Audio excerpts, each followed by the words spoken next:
अस्सलामुअलैकुम, आप देख रहे हैं पीसी वर्ल्ड न्यूज़ और मैं हूं आपकी मेज़बान रिदा संधू प्रोग्राम मेरे मुताबिक के साथ, जिसमें हम हमेशा ही बड़े अछूते और करंट अफेयर से रिलेटेड मामलात जो हैं वो ज़ेर बहस लाया करते हैं। आज ही हम ऐसा ही एक प्रोग्राम लेके आए हैं जिसमें हम बात करेंगे पाकिस्तान और उसकी सियासत के बारे में। इसमें मेरे साथ आज जो गेस्ट स्पीकर मौजूद हैं मियां एजाज हुसैन, सदर national labour federation division Faisalabad, और सीनियर सहाफ़ी गुलाम दस्तगीर साहब भी हमारे साथ मौजूद हैं। सबसे पहले मैं इन्हें खुश आमदीद कहूँगी। अस्सलाम वालेकुम साहब। जी बिल्कुल सर, 73 साल गुजर गए हैं पाकिस्तान को बने हुए। मुख्तलिफ सियासी जमातें इक़्तिदार में आईं, लेकिन पाकिस्तान में हकीकी तब्दीली का ख्वाब जो है वो बस ख्वाब ही रहा। इसके बारे में क्या कहते हैं आप? जी बिस्मिल्लाहिर्रहमानिर्रहीम। बहुत शुक्रिया इस अहम इशू पे बात करने का आपने मौका दिया है। तो इसमें मैं यही कहूँगा कि जब किसी बिल्डिंग की आप बुनियाद ही गलत रखेंगे तो फिर यही होना होता है। आज तक 73 सालों के अंदर जो है वो क़यादत जो तब्दीली ला सकती है वो आई नहीं है। हम लोगों ने हमेशा वडेरों को और उसके बाद फिर सरमायादार जो हैं वो सियासत के अंदर आ गए, और आज ईवानों के अंदर जो है वो वही वडेरे और सियासतदान जो है वो बर्जमान हैं। मैं इसमें ये भी बात कहना चाहूँगा कि अब पाकिस्तान के अंदर इन 73 सालों में वो चंद ख़ानदान हैं जो इसके ऊपर कब्ज़ा किए हुए हैं। मतलब नीचे से कोई जो आम क़यादत है, आम लोग हैं, उनको मौका ही नहीं मिलता। उसकी वजह ये है कि पाकिस्तान के अंदर आप देखेंगे कि जो भी पॉलिसियाँ हमारी बनती हैं, मैं इलेक्शन कमीशन की बात करता हूँ तो आप इलेक्शन कमीशन में देखें कि पहले 4000 रुपया जो फ़ीस होती थी जब आप कागज़ नामजदगी के लिए जमा करवाते थे तो आपकी जो सिक्योरिटी की फ़ीस होती थी वो 4000 रुपये होती थी। अब इलेक्शन कमीशन ने जो है वो 4000 की बजाय जो MPA है उसको 20,000 रुपये वो जमा करवाता है, और इसी तरह जो MNA है वो 30,000 रुपये जमा करवाता है। और इसी तरह अगर आप वोटर लिस्ट की बात करें कि अगर आपने वोटर लिस्ट लेनी है तो वो तकरीबन जो है वो 70-80 हज़ार 1 लाख तक वो लिस्टों की कीमत बन जाती है। इसी तरह फिर दीगर लवाजमात होते हैं। तो फिर मैं समझता हूँ कि जो एक आम आदमी है वो किस तरह, मतलब पाकिस्तान का आम शहरी जो है वो किस तरह से इलेक्शन लड़ेगा, और असम्बली के अंदर वो लोग जो वाकई इस मुल्क के खैर खां हैं या बेहतर अंदाज में उनके अंदर काबिलियत भी है कि वो इस मुल्क के अंदर आके तो हुकूमत का निज़ाम संभाले, वो मुमकिन नहीं है कि वो लोग आ सकें। जी सर, दस्तगीर साहब आप क्या कहेंगे इस बारे में? जी पहले तो मैं आपका शुक्रिया अदा करता हूँ और मुझे मौका दिया इस प्रोग्राम में। दूसरा ये कि मैं मियाँ साहब की इस बात से थोड़ा सा इत्फाक नहीं करूँगा कि बुनियादें इसकी गलत रखी गई हैं। बुनियादें तो बिल्कुल ठीक रखी गई थी और बड़ी मेहनत से बड़ी कुर्बानियाँ दे के इसकी बुनियाद रखी गई है इस मुल्क की। लेकिन यहाँ पे जो सिस्टम है, जो आप कह सकते हैं कि शुरू से जो चला आ रहा है वो ठीक नहीं है। उसमें ये कि पहली तो बात है इलेक्शन कमीशन की, उन्होंने अभी बात की कि उन्होंने फ़ीस बढ़ा दी है, तो यही माजरा है कि आम बंदा तो उसमें आए ना। तो दूसरी चीज़ ये है कि अगर आम बंदा इसमें आता भी है, आप देखें PTI की मिसाल आप ले लें कि गुज़श्ता 20 सालों से उन्होंने बहुत सारी मेहनत की, कुछ मिडिल क्लास तबका ने मेहनत की, लेकिन एंड पे आके उन लोगों को टिकटें दे दी गई जिन्होंने जो टिकट्स खरीदने के अहल थे और जो पैसों में उन्होंने टिकटें खरीदी। तो मैं यही समझूंगा जब तक पैसे की रेल पे सियासत में रहेगी तो यहाँ पे तब्दीली आने का कोई चांस नहीं है। और जब तक आम आदमी, रियल आदमी इसमें हिस्सा लेगा, जो कि मुझे नज़र नहीं आ रहा कि मुस्तकबिल में भी इसको हिस्सा लेने दिया जाएगा इलेक्शन में, क्योंकि यहाँ पे एक शुरू से ही डेरा सिस्टम चल रहा है और सरमायादारों का सिस्टम चल रहा है। अब एक जो बंदा है 15,000 जो सैलरी ले रहा है या 20,000 सैलरी ले रहा है, तो वो तो इलेक्शन में कैसे हिस्सा लेगा? वो इलेक्शन में तो वही हिस्सा लेगा ना जो 1.5 करोड़ जिसका महीने का आमदन है। तो वो अगर 4-5 करोड़ लगा के इलेक्शन जीतेगा तो वो खिदमत नहीं करेगा। बिल्कुल। अच्छा सर, एजाज साहब मैं आपसे पूछना चाहूँगी, जो मौजूदा हुकूमत है उनका जो दावा भी था कि इख्तियारात बोर्ड्स की सतह पर मुंतकिल करेंगे, तो किस हद तक कामयाबी मिली है इनको? इस बारे में आप क्या कहें? देखिए जी, मैं तो ये कहता हूँ कि जब आप जो कहते हैं आपको वो करना चाहिए, तो पीटीआई जो है वो जब इक़्तिदार के अंदर आई है और इमरान साहब जो हैं वो बड़े दावे लेके आए थे, लेकिन उन्होंने जो दावे किए थे उनके बरक्स जो है वो विकेट पे वो खेल रहे हैं। सही। आप मतलब देख लें कि उन्होंने कहा कि हम वार्ड की सतह पे अख्तियारात को मुंतकिल करेंगे, लेकिन 3 साल होने को आए हैं गवर्नमेंट के, तो बल्दियाती इलेक्शन जो है वो दूर दूर तक होते हमें नज़र नहीं आ रहे।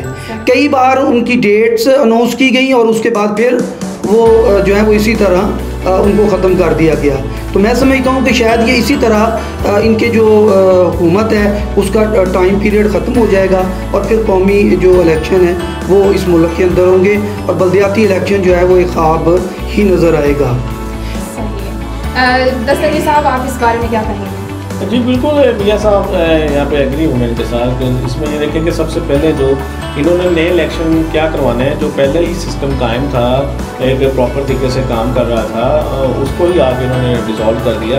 तो नए इलेक्शन करवाने का तो यहाँ पे सवाल ही पैदा नहीं था। रही दावों की बात, तो मैं वेरी सॉरी टू से मिस्टर वज़ीर-ए-आज़म, उन्होंने बहुत सारे वादे किए, बहुत सारे जो हैं वो क्या कहते हैं दावे भी किए, लेकिन उसमें वो पूरा नहीं हुए एक भी। उसमें ये है कि बाहर जो जब आप मैच देख रहे होते हैं ना, तो वहाँ पे एक सिचुएशन और होती है, जब आपने जाके पिच पे खेलना है ना, तो तब एक सिचुएशन और है।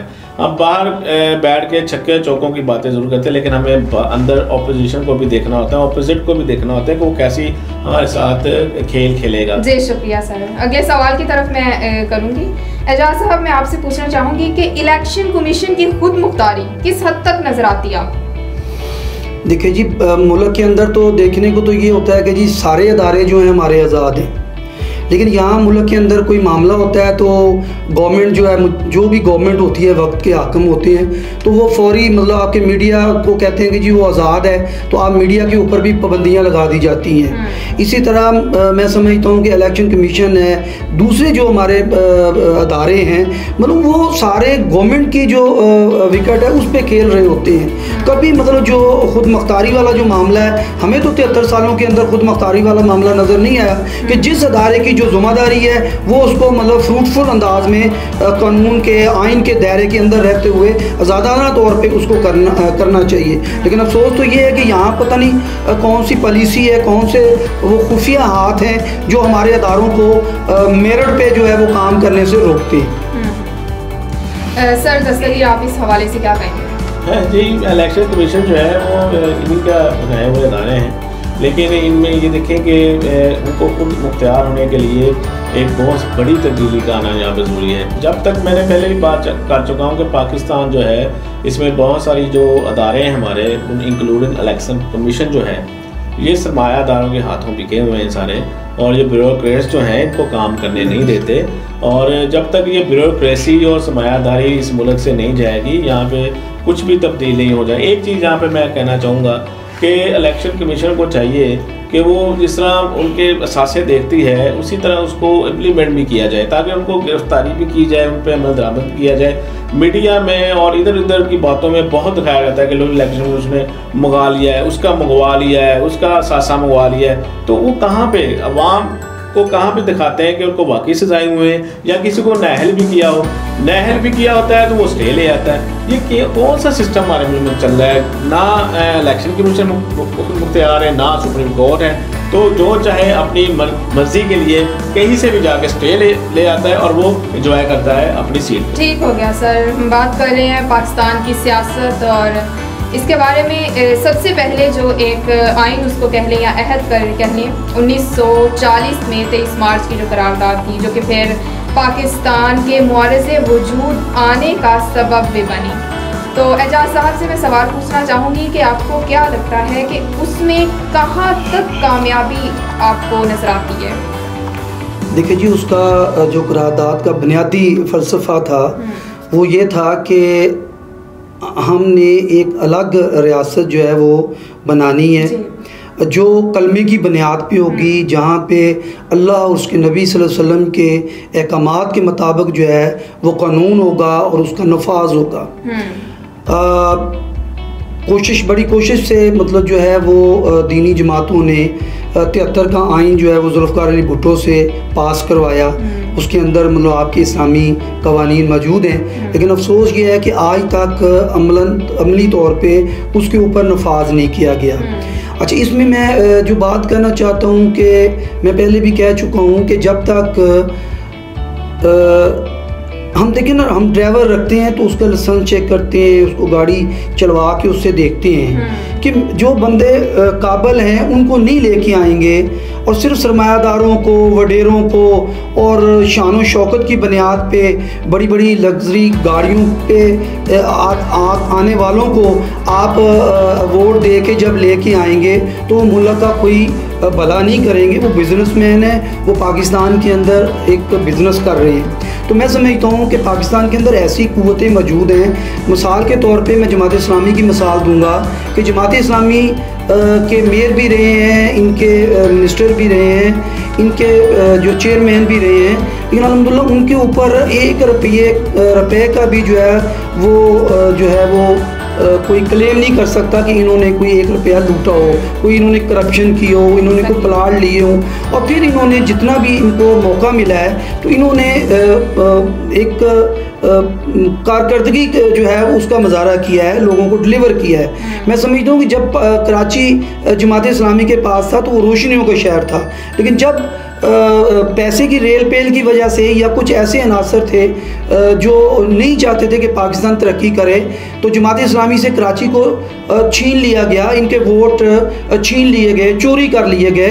तो फिर आज कराची का हाल आप देख लें कि जो वहाँ पे बोरी बंद लाशें जो हैं वो मिल रही हैं, वहाँ गंदगी के ढेर हैं और कोई डेवलपमेंट नहीं हो रही, कोई कानून का नफाज नहीं है। तो मैं समझता हूँ कि जब पाकिस्तान की अदलिया जिन लोगों के बारे में ये कहे कि अगर हम सिराजुल हक दफ़ा 63 का अतलाक़ करें तो सिर्फ असम्बली के अंदर जो है वो सिराजुल हक रह जाएंगे, तो फिर मैं समझता हूँ कि जो आपका आइन है, जो 1973 का आइन है, जिसके अंदर इलेक्शन में वही लोग हिस्सा ले सकते हैं, वही कैंडिडेट हिस्सा ले सकता है जो दफ़ा 62-63 के ऊपर पूरा उतरता हो, जो दयानतदार हो, जो जिसको दीन का इल्म हो, जो करप्ट ना हो, जिसकी शोहरत अच्छी हो, वही बंदा जो है वो इलेक्शन के अंदर हिस्सा ले सकता है। और मैं समझता हूँ कि जो मैंने पहले भी बात की थी इलेक्शन कमीशन के हवाले से कि इलेक्शन कमीशन जो हमारे हैं उनको क्या पता नहीं है कि कौन लोग किस कैटेगरी के लोग हैं,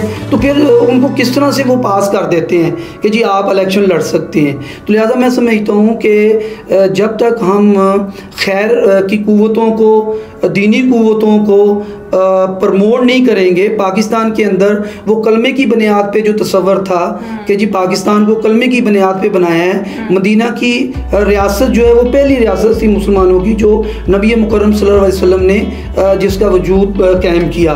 और दूसरी जो इस्लामी रियासत है मैं समझता हूँ जिसको खालिस्तान आपने कलमे की बुनियाद पे हासिल किया है, जिसके लिए लाखों कुर्बानियाँ जो हैं वो जानी, माली और हमारी अपने जो हमारी ख़वातीन हैं उन्होंने अपनी इज़्ज़तें लुटवाई हैं। आज भी कई ख़वातीन वहाँ हिंदुस्तान के अंदर उन लोगों के पास हैं। तो मैं समझता हूँ कि इतनी बड़ी कुर्बानी देने के बावजूद जो चीज़ हमने हासिल करनी थी वो हम हासिल नहीं कर पा रहे।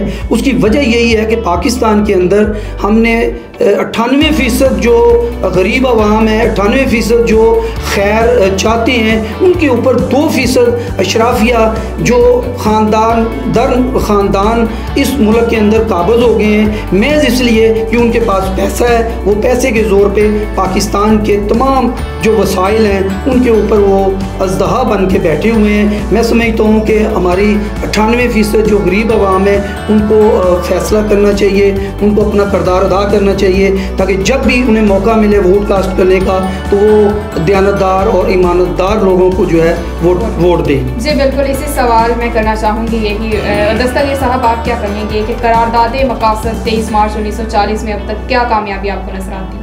जी बेटा बिल्कुल 1973 को जब 1940 को हमने करारदाद जो है वो मंजूर करवाई थी तो एक अहद किया था कि ये लहदा कौम है जिसको अपने हकूक़ चाहिए और जिसको आज़ादी चाहिए और ऐसा निज़ाम चाहिए जो इस्लामी हो और इस्लाम के नफाज के मुताबिक इसमें हम ज़िंदगी गुजारें। लेकिन अफसोस की बात यह है कि ये अहद जो था ये अहद ही रह गया, और जितने इलेक्शंस हुए या जितनी बार गवर्नमेंट्स आई, किसी गवर्नमेंट ने इस्लामी जमहूरियत जो है वो नाफिज करने की कोशिश नहीं की, और ना ही इसमें इस्लामी निज़ाम जो है वो कायम हो सका। तो इसमें मसाइल भी यही है, क्योंकि जब तक मियाँ साहब ने भी कहा कि जब तक इस्लाम की तालीमात जो हैं, इस्लाम का निज़ाम जो है वो नाफिज नहीं होगा, तब तक जो है वो यहाँ पे सिस्टम चेंज नहीं होगा और ना साथ ही तरक्की नहीं आएगी। दूसरा ये कि मैं बात थोड़ी शामिल कर लूँ बीच में कि इस्लामी नफाज क्या है कि इंसाफ का दौर हो, कि हर बंदे को उसके मुताबिक उसका हक मिले, और चाहे वो 15,000 सैलरी ले रहा है, चाहे वो 1.5 करोड़ सैलरी ले रहा है, उसके तरीक़ेकार से उसको निज़ाम मिले, उसके ख़ुराक मिले, तालीम मिले, और हर चीज़ मिले, उसके हकूक़ हों। तो जब तक इस्लामी निज़ाम नहीं होगा, इस्लाम जैसे कि बहुत सारी मिसालें हैं, हमारे खलीफा दीन ने इस्लामी निज़ाम से ही गवर्नमेंटें चलाई और पूरी दुनिया में उन्होंने गवर्नमेंटें चलाई। ये तो छोटे से खिते हैं। मैं दस्तगीर आपकी बात में थोड़ा ऐड करना चाहता हूँ। यहाँ पे तो ये है कि जो पाकिस्तान के अंदर 8 लाख रुपया सैलरी लेता है, यानी सदर पाकिस्तान का इलाज तो फ्री होता है, उनको जो मराहत हैं वो बेशुमार मराहत उनको दी जा रही हैं, लेकिन जो पाकिस्तान का आम नागरी है, आम शहरी है, जिसके टैक्सेस के साथ उसको तनख्वाह मिलती है, उसको अस्पतालों के अंदर दर दर धक्के खाने पड़ते हैं और उनको इलाज मुआवजा की कोई बेहतर सहूलत मौजूद नहीं है। मियां साहब बिल्कुल आप ये गैर मुनसफाना जो है वो निज़ाम है जिसको ख़त्म होना। आप बिल्कुल ठीक कह रहे हैं कि यहाँ पे जिसके पास जितना पैसा है उसको उतनी ही सहूलतें ज़्यादा है इस मुल्क में, और जिसके पास जितना कम पैसा है वो उतना ही बेचारा बेसहूलत है। तो हम दुआ यही करते हैं कि एक अच्छा निज़ाम, इस्लामी निज़ाम यहाँ पे पाकिस्तान में आए, जिसमें तमाम लोगों को उनके इंसाफ के मुताबिक हकूक़ मिले। जी बिल्कुल नाज़रीन, प्रोग्राम आप देख रहे थे मेरे मुताबिक, जिसमें आज हम बात कर रहे थे पाकिस्तान और उसकी सियासी सूरत हाल के बारे में। हमारे साथ मौजूद थे मियाँ एजाज हुसैन और सीनियर सहाफ़ी गुलाम दस्तगीर साहब, जिन्होंने अपने ख़यालात का इज़हार किया। अब तक के लिए इजाज़त दीजिए, मज़ीद प्रोग्राम्स के साथ हासिल होंगे। देखते रहें PC वर्ल्ड न्यूज़ HD।